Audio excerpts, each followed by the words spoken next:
क्यों बदराना का भी ये बाप है, बदराना नहीं है, बदराना का बाप है। देख लेना भविष्य में इसकी तस्वीर, इतनी सुंदर तस्वीर निकल करके आएगी, लोग कहेंगे टोडपुरा में पशु मेला बहुत शानदार। उत्कर्षकों से हमने बातचीत की, जो ऊँट घोड़ियाँ लेकर आई हैं वो बदराना की जो पशु मेला उसमें जाते थे। उन्होंने बातचीत में बताया कि अब भी हमें उम्मीदें हैं कि दोबारा एक दिन ऐसा आएगा कि ये पशु मेला है वो दोबारा रहेगा। देखो, नवलगढ़ का जो पशु मेला है वो राजनीति की शिकार हो गया। और इसी टोडपुरा ग्राम पंचायत के सरपंच दिवाजी हमारे साथ है। दिवाजी से बातचीत करते हैं। और दिवाजी, पहले तो आपको धन्यवाद देंगे क्योंकि आज हमारे लिए बड़े सौभाग्य की बात है कि आप जो संस्कृति विलुप्त हो रही है उसको दोबारा उजागर करने के लिए आपने इस धरती पे है, दोबारा है मेला भरवाया, एक पशु मेला। क्या कुछ कह सकेंगे नवलगढ़ एक्सप्रेस पे? पहले तो स्वागत है आपका। बहुत बहुत धन्यवाद ताराचंद जी। आप नवलगढ़ से 25 किलोमीटर टोडपुरा की सरजमीन पे मेले का, पशु मेले का कवरेज करने के लिए पधारे हैं, तो मैं आपका तहे दिल से, पहले तो दिल की गहराइयों से स्वागत करता हूँ, अभिनंदन करता हूँ। हमें यहाँ देखकर बड़ा ये भी सौभाग्य और गर्व की बात लगी कि एक जो नवलगढ़ मेला जो नवलगढ़ विलुप्त हो चुका है वो एक दोबारा है नवलगढ़ में ही बनने जा रहा है आपके ग्राम पंचायत के अंदर। देखिए, नवलगढ़ में बदराना जोड़ में पशुओं का मेला बढ़ता था। मेला राजस्थान में नवलगढ़ की दहलीज पे जो मेला बढ़ता था वो एक काश्तकार की, गांव के गरीब आदमी की पूरे राजस्थान में नहीं अपितु पूरे हिंदुस्तान में पहचान थी। मैंने सोचा अगर बदराना जोड़ पे कब्जा हो गया, यहाँ पशुओं का मेला नहीं भरा, तो निश्चित रूप से ये संस्कृति विलुप्त हो जाएगी। इसलिए काफ़ी दिनों से इस क्रम में हमारे श्री राम जी मीणा हैं, पशुपालक हैं, उन्होंने भी सतत प्रयत्न करके हमें सहयोग किया और इस मेले का आयोजन हमने टोडपुरा बड़ा जोड़ में रखा ताकि व्यापारी यहाँ दूर दूर से, शेखावाटी जनपद से, नागौर से, हरियाणा से, पंजाब से चल चल के व्यापारी यहाँ आ रहे हैं, पशु ला रहे हैं, खरीद फरोख्त कर रहे हैं। और बहुत बढ़िया शानदार खाने की व्यवस्था, पानी की व्यवस्था, पशुधन के लिए बैठने की व्यवस्था, किसी भी तरह की समस्या नहीं है। और मैं आपको बताऊँगा ताराचंद जी, यहाँ पे पशुपालक आकर के बैठ करके जैसे घर में पशुओं को रखते हैं वैसा महसूस हो रहा है। ऐसा हमने भी नोट किया क्योंकि कुछ पशुपालकों से बातचीत की, उन्होंने कहा कि यहाँ जो व्यवस्थाएं की गई हैं बड़ी शानदार व्यवस्थाएं। देखो, हमारा पंचायत का पूरा सहयोग है, किसी भी तरह की हम वर्तमान में कोई कोताही नहीं बरतना चाहते।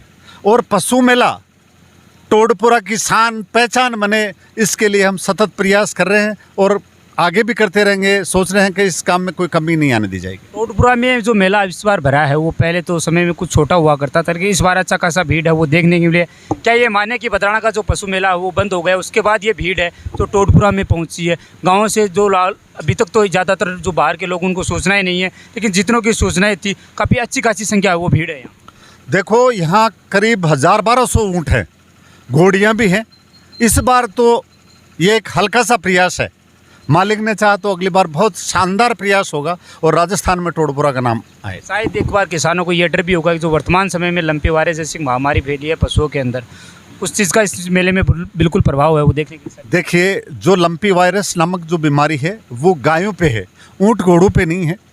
और पशुपालक इस बात से बड़े खौफ में भी है कि लंपी वायरस का क्या किया जाए। हजारों की संख्या में किसान यहाँ बैठे हैं, वो ये कह रहे हैं कि राजस्थान सरकार लंपी वायरस को लेकर के बिल्कुल भी सजग नहीं है।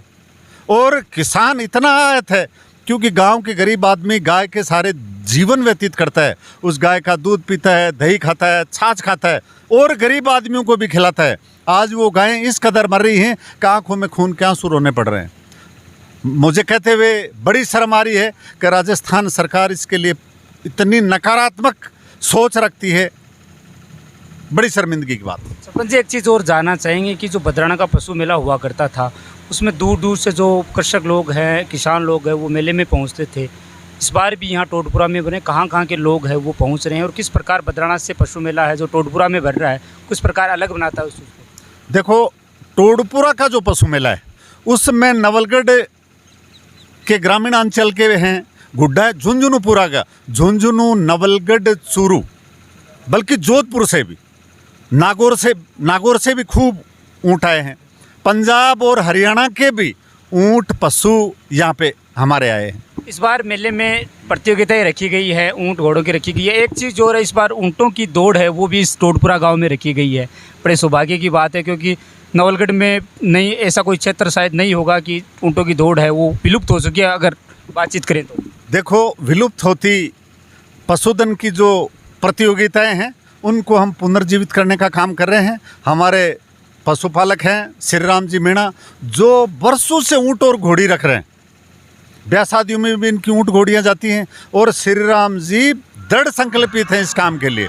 तो हम इस प्रतियोगिता को शानदार तरीके से करवाने जा रहे हैं। ऊँट दौड़ की शानदार प्रतियोगिता होगी और घोड़े दौड़ की प्रतियोगिता भी शानदार का घोड़े दौड़ की प्रतियोगिता में की गई है। हाँ, बिल्कुल रखी गई। तो प्रतियोगिता में जो विजेता है उनके लिए क्या क्या रखा गया है? उनके लिए बहुत आकर्षक इनाम रखा गया है।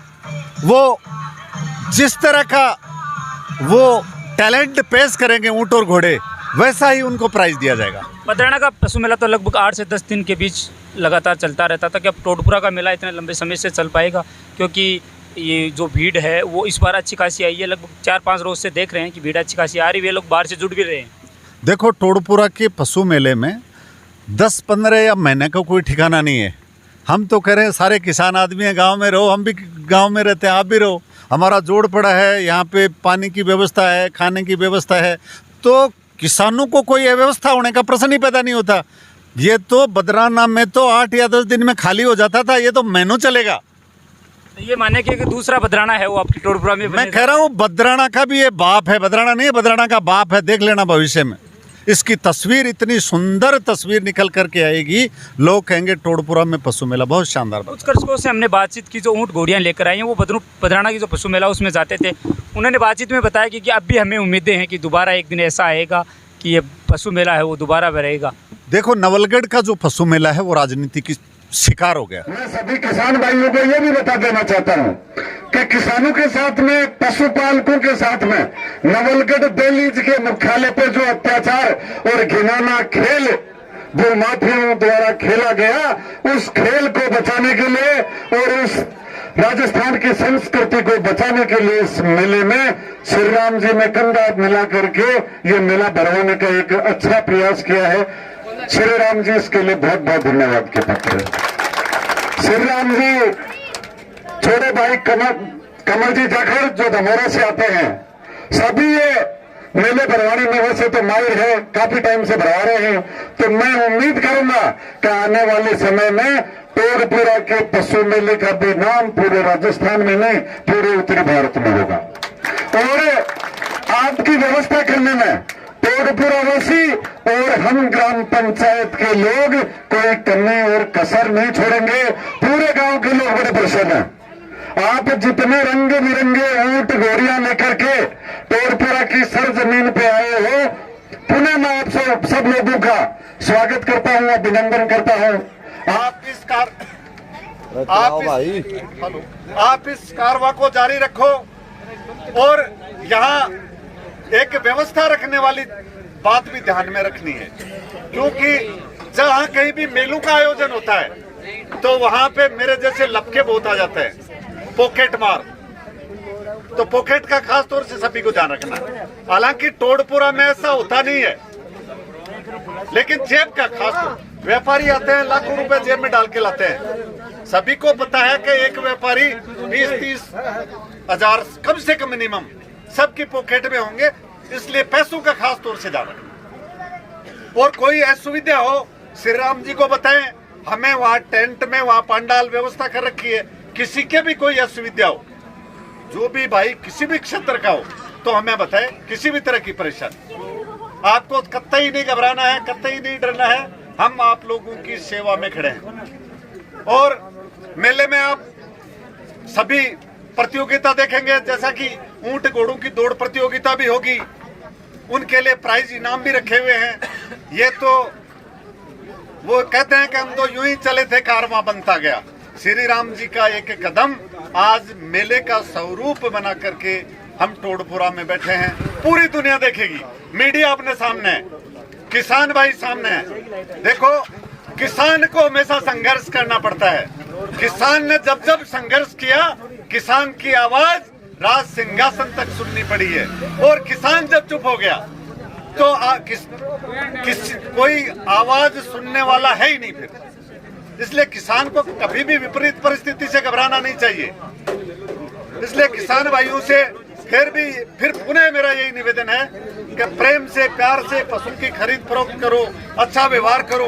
मैं तो कहूँ कि बेटी बेटा का ब्याह साहब भी ठही तय कर दिया जो आपस में आएड़ा छोरी छोरा का क्यों काटो काट जाए जोटे वो मौको साल बर्बाद मिले, साल बर्बाद में टाबरा की दूसरी खेप आ जाए ब्याली भाई 18 साल को वो फिर अगली साल 20 साल को चले जाए, इसलिए एक साथ में वो काम भी अपन बढ़ाना है।